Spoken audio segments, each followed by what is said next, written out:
ક્યારેક ખસી જવાય ના એટલે હોવાપણું જે ઈ છે કે વિચાર આવે ને જોઈ શકે ને હોવાપણું નો ઉપયોગ શું છે? તમારું સાચું હોવાપણું છે વિચારને જોઈ શકે, સમજી શકે, એનો અંત કરી શકે, એવું આપણે હોવાપણું છે. હોવાપણું એટલે કોઈ શાંતિ ખાલી નહીં, ખાલી આનંદ નહીં, પણ જે જીવનના પ્રસંગો જ્યારે ત્યારે જે પ્રકારના પ્રસંગો ઉપસ્થિત થાય ત્યારે એને કોઈ પણ ઇફેક્ટ વગર એને જોઈ શકે એવી ક્ષમતા જે આવે ને એ વસ્તુ છે.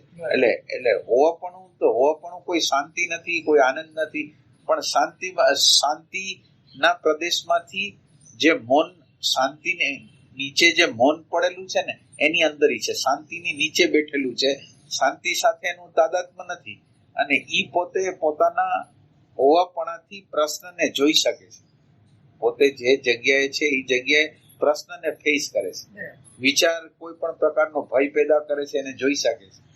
વિચાર કાંઈક નેગેટિવિટી કરવા જાય છે તો એને જોઈ શકે છે, સમજી શકે છે. ઈ ટાઈપનું હોવાપણું છે ને એ વિચારનો અંત કરવા માટે છે, વિચારને સમજવા માટે છે, વિચારની વેલ્યુ ઓછી કરવા માટે છે. એ રીતે એટલે એ એક વસ્તુ યાદ રાખવાની કે તમે ગમે એટલા સમાધિમાં વહી જશો તો એનો ફાયદો નથી, પણ અત્યારે પ્રસંગ બન્યો અને તમે એને સેપરેશન કરીને કેટલું જોઈ શક્યા, તમારી અંદર ઇફેક્ટ કેટલી ઓછી થઈ એ તમારી જવાની. એટલે હોવાપણું એ શું છે કે હોવાપણું શબ્દ અને વિચાર વગરની સ્થિતિ છે.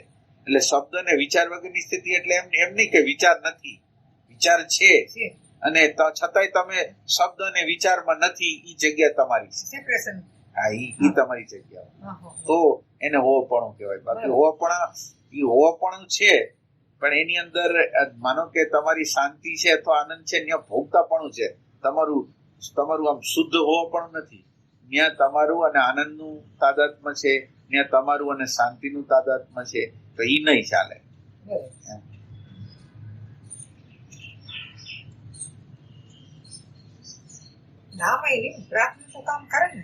પ્રાર્થના કર્યા પછી ભગવાન એનો જવાબ દે છે એને સાંભળવું પડે ને તારે. માનો કે તું પ્રાર્થના કરી તો પ્રાર્થનાનો જવાબ આવે. માનો કે તું કે અનન્ય ભક્તિ જોઈ છે, એટલે હવે છોકરાઓ કઈક ફળી કરે તો એનો અર્થ એમ છે કે એનાથી વૈરાગ પ્રાપ્ત કરવાનો છે. તે માગ્યું શું? શાંતિ માગી, પ્રેમ તત્વને માગ્યો, ભગવાનને માગ્યો. તો ભગવાન કે તું જ્યાં લગીન કોઈ જગ્યાએ ચોટેલા હશો ત્યાં લગીન તમારું કામ નહીં થાય. એટલે કંઈક માનો કે કોઈ છોકરા તરફથી પ્રસંગ ઉભો થયો તો તે પ્રાર્થના કરી તે એના સંદર્ભમાં એ ઉભો થયો છે.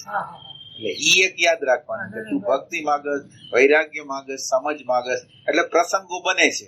હવે એને સમજ આપવી છે તો જે પ્રસંગો બને છે એ પ્રસંગો એમ કે છે કે આમાં અન્ડરસ્ટેન્ડિંગ તમારી કામ કરશે, એમ પૂછે કે આ પ્રસંગ બન્યો એમાં તમારી અન્ડરસ્ટેન્ડિંગ કેવી રીતે કામ કરશે, તમને ઇફેક્ટ ન થાય, તમે એનો રસ્તો કાઢી લ્યો, તમે એમાં ગભરાવો નહીં. તો આ વસ્તુ છે.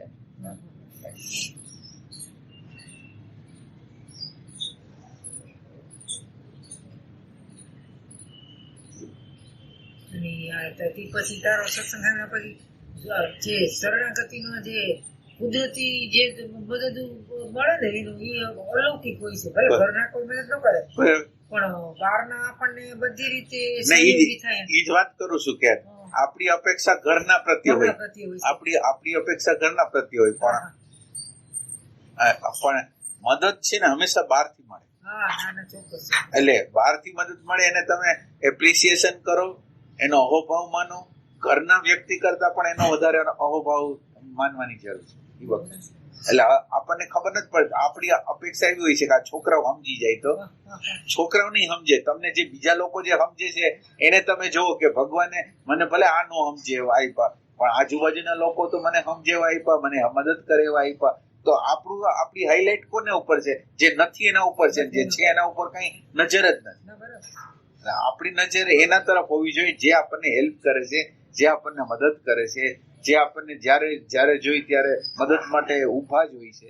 તો એ લોકોની સામું આપણે જોવાનું છે કે આપણે જેની સાથે કનેક્શન છે એની હારે જોવાનું નથી કે આ આપણા હગાવાલા છે કે આ આપણા છે. એટલે એની આગળથી તમે અપેક્ષા છોડશો ને તમને ખ્યાલ આવે કે ભગવાન આ જગ્યાએથી નથી આપતો પણ કોઈ બીજી જગ્યાએથી આપે. તો બીજી જગ્યાએથી આપે છે એ તમારે જોઈ છે ઈ જ છે. હવે તમે તમારા છોકરા આગળ કે ઘરના આગળ શું કામ માંગો છો? ના, બરાબર છે. એને છોડી દો તમે. તમે જે કર્યું છે એનું ભગવાન વળતર તો ઘણી રીતે આપી જ છે. ખાલી એને એપ્રિસિએશન કરો, વાહ ભગવાન તે અહીંથી આપ્યું, અહીંથી આપ્યું, અહીંથી આપ્યું. અને આમ તો જો ને નહીંતર સત્સંગના શબ્દો મને સમજાતા નહીં. ના ના, અત્યારે સરસ સમજાય. અત્યારે છે ને એક વસ્તુ અંદર આપણને એકવારમાં ન ઉતરે, પછી 2-3 વાર તમે સાંભળ્યા કરો ને ઓલું કર્યા કરો ને એટલે તમારા મગજની અંદર પછી તમને શબ્દ ઈ શું શબ્દ કેવા માંગે છે ને ત્યાં તમને પોઈન્ટ ઉપર લઈ જાય. ના ના, તારી જંખના જે અંદર છે ને કે આમ અન્ડરસ્ટેન્ડિંગ પ્રોપર કરવું છે ઈ જે ભાવ છે ને, અને એક શબ્દ ઈ ચૂકવો નથી ભાવ છે ને, ઈ સરસ છે. ઈ તારો કલાક સત્સંગ આવતો હોય હું કોઈ સેજે મારી આંખ ની મટકી ન મારું, બરાબર. અને પાણી પીવાય નહીં કે મારે બાથરૂમ જવું હોય ને તો 9 ઊભી થવું એટલે ઈ પેલા જે કરવું હોય બધું જઈ આવું. બરાબર. કે 6 મિનિટ ની વાર છે એટલે પછી રહી જાવ. બરાબર. અને પછી તો તારો ઈ લઈને ઓલો લાકડી રાખી છે, બરાબર, એટલે એની અંદર એ ટીંગાડી દેવાનું, એટલે મારે ઝાલવાનું ન રહે. બરાબર. તો એ બહુ એટલી સરસ રીતે કલાક લગી, એટલે અને મને પાછું કોઈ ડિસ્ટર્બ નથી કરતું. બરાબર. સત્સંગની અંદર કોઈ ડિસ્ટર્બ ન કરે. બરાબર. નહીતર 6 થી 7 બહાર નીકળવું પડે ઓના હાટું થઈને થોડીક વાર એમ, પણ ત્યારે કોઈ મને ડિસ્ટર્બ ન કરે કે આમ. અને માનો કે ડિસ્ટર્બ કરે ને તો ઈ ભગવાનની ઈચ્છા છે, તો એટલે ડિસ્ટર્બન્સ નો અર્થ એમ છે કે આપણને કોઈ ડિસ્ટર્બન્સ જ નથી. માનો કે અત્યારે નથી સંભળાતું તો પછી સાંભળી લેશું. આપણે અંદર ડિસ્ટર્બન્સ કરવું જ નથી.